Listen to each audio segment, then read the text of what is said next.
Here's a diagram of the four chambers of the heart. So let's name them to get started. So we've got the right atrium up here, we've got the right ventricle down here, we've got the left atrium and the left ventricle. So these are the four chambers, and blood is going to flow through all of them and then get out to the body.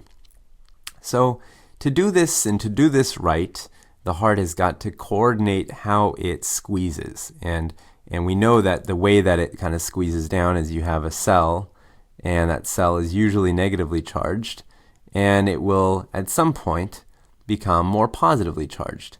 And we call that process depolarization, right? So depolarization is the idea of going from a negative membrane potential to something much more positive. And when you depolarize is when the muscle cell can squeeze down. So where does that begin? Let's actually draw it into our diagram. So if you were to look, there's actually an area here where little cells can actually depolarize by themselves. And that's actually quite unique because most of the cells in the body are going to depolarize when that neighboring cell depolarizes. So these are actually really unique cells because they're depolarizing all by themselves, and we call that area the sinoatrial node. Sinoatrial node, sometimes called the SA node, sinoatrial node. And the fact that they can actually depolarize by themselves, we have a word for that too. We call it automaticity. Automaticity. So it just means that they can kind of automatically depolarize without having a neighbor do it first. So once they depolarize, what happens after that? Well, when these cells depolarize, they're connected through little gap junctions to the neighboring muscle cells. And so they're going to start sending out waves of depolarization in all directions. And so it's almost like going to a football game and watching the waves start. It just goes on and on and on. And so all of the neighboring cells are going to start depolarizing as well. And that orange arrow is moving kind of slowly, right? That depolarization wave is moving kind of slowly relative to how fast it could be moving if it went through a specialized band of tissue. So this band of tissue that I'm drawing, this blue band, is almost like a highway compared to that orange arrow, which is like a little road. And that highway is going to take that same depolarization wave over to the other side, over to the left atrium. And all of these cells begin to do the same thing. They start depolarizing as well. So you get depolarization happening both in the right atrium and the left atrium in a coordinated way. So it's happening all very, very evenly. And this band or bundle is called Bachmann's bundle. So it's like a little bundle of tissue, right? So it's called Bachmann's bundle. So now we've named two things, the sinoatrial node and Bachmann's bundle. And actually, just like Bachmann's bundle, there are actually a few more little bands of tissue, almost like little highways, that take that signal down to another node called the atrioventricular node. So this right here is the atrioventricular node.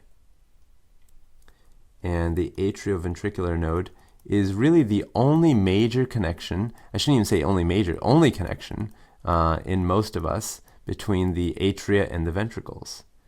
The atrioventricular node, and this is actually sometimes called the AV node. So the AV node is going to get this signal, and actually I didn't even tell you what that signal came through. It came through, this is kind of a generic name, internodal, just meaning between two nodes, tracts. And that's kind of the name for all three of them. So the signal went from the SA node through the internodal tracts down to the AV node. And there, kind of an interesting thing happens. So if you actually take a step back and look at the AV node, let's imagine we're now kind of focused in on exactly what's happening there.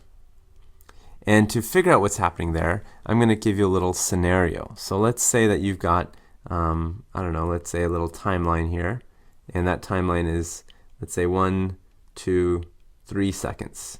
3 seconds. And your job is just to watch the atria and see how they contract. So you just watch the atria and you say, wow, I saw one contraction that happened right there, and one contraction that happened right there, and one contraction that happened right there. So the atria, as they get the wave of depolarization, are contracting now 3 times in 3 seconds. So for the atria, you saw 3 contractions. Now you do the exact same thing, but you do it for the ventricles.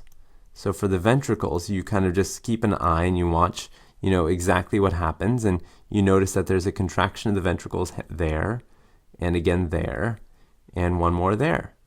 So both the atria and the ventricles are both contracting the same number of times, but the unique thing is that there's like this little delay between the two, right? They're not actually contracting at the same moment in time. There's this tiny delay, and if you measured it, it would be about 0.1 seconds. So just a tiny little fraction of a second. But the reason that there's that delay is due to the AV node. So one of the kind of interesting things about the AV node is that it creates a delay between the atria and the ventricles. So delay between atria and ventricles. And the reason that that's really important is that if the atria and the ventricles were actually contracting simultaneously, then they would actually be squeezing blood against each other. They would be actually doing work that wouldn't actually move the blood in the right direction. So by creating the delay, the atria can squeeze, the blood can move from the atria to the ventricles, and then 1/10 of a second later, the ventricles can squeeze, and then the ventricles can move that blood onwards. So the reason for the delay is actually to make sure the blood moves in a coordinated way through the heart. So now this signal has delayed by 1/10 of a second, but then it continues on, right? It continues on, and it goes to a little area right there, and this is called the bundle of His. Bundle, kind of funny names, I know. Bundle of His.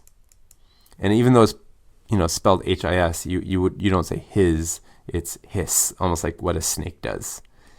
And then it continues from the bundle of His through one track down here, and this is considered the right bundle, and then it goes through the left bundle. And actually the left bundle splits. There's like a forward part that goes up to the front and a part that goes to the back, and I'm going to draw the back part kind of dashed like that. So this is called the left posterior, because posterior means back, posterior fascicle, and this is called the left anterior, because it's coming forward, anterior fascicle. And you got to kind of imagine that it's going forward and back, because obviously in 2 dimensions it's hard to show that. And then this is just called the right bundle. And actually, just so you're not ever mistaken, this part right here is called the left bundle, where it's still combined and it's not broken into the 2 fascicles. So you have the left and the right bundle, and then the left bundle splits again. And then all of the fibers get really kind of split up here at the end. And these are called the Purkinje fibers.